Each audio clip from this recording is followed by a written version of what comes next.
Si ce n'est pas clair dans votre tête, ça ne sera pas clair dans votre bouche et encore moins dans nos oreilles. C'est très important, l'intelligence du texte. Comment on fait une lecture intelligente? Qu'est-ce que ça veut dire, une lecture intelligente? On revient toujours à la même base. On raconte une histoire à quelqu'un. La lecture est intelligente si la personne à qui on s'adresse a compris l'histoire qu'on voulait lui raconter. En ce qui vous concerne, la plupart du temps, vous allez lire vos propres textes.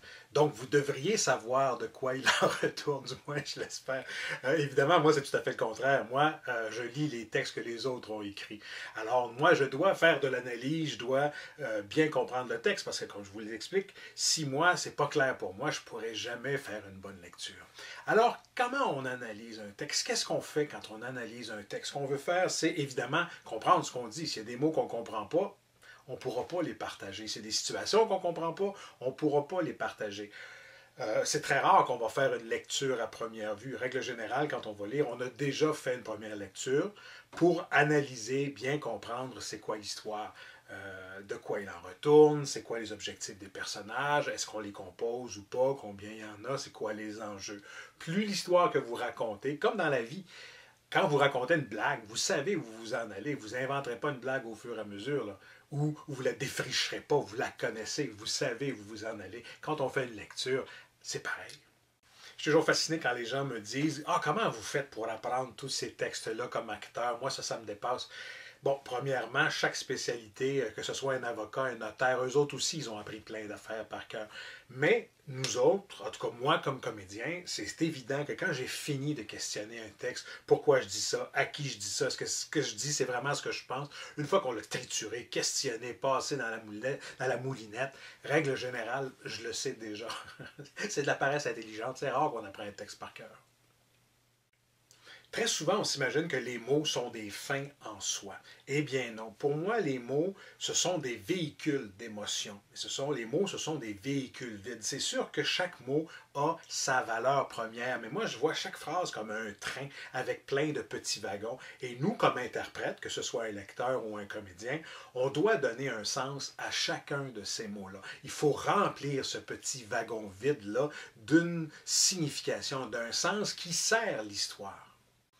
Et c'est là que ça devient important de savoir lire entre les lignes, parce que très souvent, on utilise des mots, très souvent, on utilise des expressions, mais est-ce que c'est vraiment le sens premier qu'on veut donner? Est-ce qu'on n'utilise pas ces mots-là pour amener l'histoire ailleurs?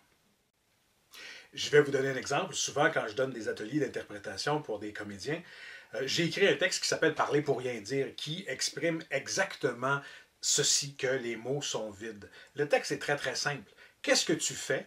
Rien. Comment ça, rien? Ben, rien. Tu m'as regardé? Non. Oui, non. Tu m'as regardé comme ça? Pas du tout. Je te dis, tu m'as regardé comme ça? Je te dis non.